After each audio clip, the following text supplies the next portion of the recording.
Le message du jour vous est présenté par notre frère Marc. Salut, chers bien-aimés de notre Père Céleste. En ce vendredi matin, je voudrais vous conduire au psaume 23.3 où David déclare « Il restaure mon âme ». Le psaume 23, bien-aimé, est connu dans le monde entier comme « Le Seigneur est mon berger ». Aujourd'hui, je veux insister sur le verset 3 « Il restaure mon âme ». Je vous en prie, lisez tout le psaume. David, qui avait été lui-même un berger, connaissait toutes les qualités requises par ce dernier dans la dispensation de son travail. David a ressenti la proximité et la protection de Dieu dans les bons comme dans les mauvais moments, surtout quand il était en danger.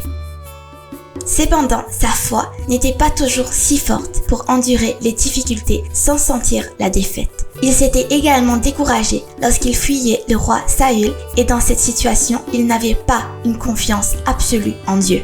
Il était tellement découragé qu'avec ses 600 partisans et leurs familles, ils ont fui en direction des Philistins et se sont installés à Siklag, vivant une vie de tromperie et de faux semblants.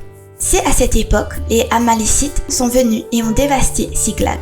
Leurs familles et leurs biens ont tous été emmenés. Les partisans de David étaient si aigris qu'ils pensèrent à le lapider.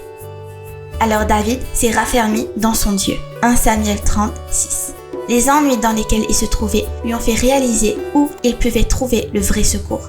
Et Dieu lui donna courage et de la force pour vaincre les Amalécites et tout reconquérir. Veuillez lire tout le chapitre 30. Maintenant, bien-aimés, pour vous et moi, avons-nous été écrasés par des circonstances difficiles et avons-nous perdu la foi? Est-ce que tout semble être contre vous, mes chers, comme si Dieu vous avait oublié? Alors, je vous en prie, ne rejetez pas votre confiance. Trouvez la force en votre Dieu. Souvenez-vous de ce qu'il a fait pour vous. Lisez sa parole et votre âme sera restaurée. Bien-aimés, des actions volontaires vous ont-elles causé des difficultés? Alors confessez-le lui. Vous devriez également confesser votre foi affaiblie.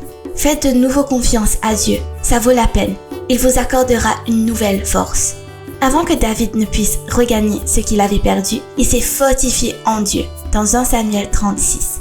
Il l'a interrogé dans le verset 8. Nous devrions suivre son exemple et Dieu nous apportera restauration dans nos situations. David a tout regagné. Le Seigneur l'a complètement restauré et il fera la même chose pour vous aussi.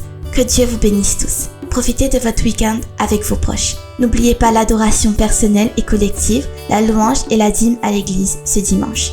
À lundi. Au revoir. Si toi aussi tu crois que la parole de Dieu est une bénédiction, partage-la et sois une source de bénédiction pour les autres toi aussi.